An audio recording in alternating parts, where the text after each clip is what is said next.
ఏది ఏమైనా నాకు ఒక మంచి ఆపర్చునిటీ ఇచ్చిన ప్రభాస్ గారికి నా జన్మంతా రుణపడి ఉంటాను.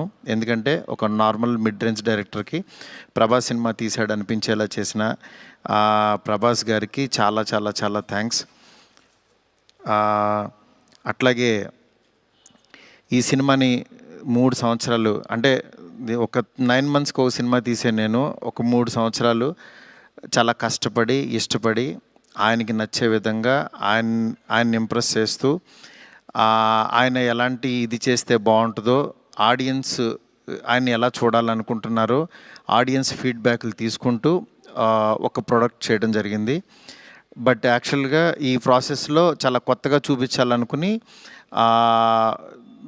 అంటే లాస్ట్ క్లైమాక్స్ అదంతా చూసిన వాళ్ళందరూ అసలు ఇండియన్ స్క్రీన్ మీద ఇలాంటి మైండ్ గేమ్లో ఒక కమర్షియల్ హీరో సినిమా ఇంతవరకు రాలేదు, నిజంగా చాలా కొత్తగా ఉందని ఈరోజు 40 మినిట్స్ ఎపిసోడ్కి మాత్రం చాలా ఎప్రిసియేషన్ వస్తుంది త్రూ అవుట్ వరల్డ్ వైడ్. ఈ దీంట్లో అందరూ అంటే ప్రభాస్ గారిని పెట్టుకుని నేను కూడా సింపుల్గా కమర్షియల్ సినిమా రాసేయచ్చు, చేసేయచ్చు, చాలా ఈజీగా అయిపోతుంది. కానీ ఆయన కూడా ఇలాంటి కథని కొత్తగా చెప్పాలి, ఆడియన్స్కి తీసుకెళ్ళాలి, కొత్త సినిమాలు పెద్ద హీరోలు చేయాలి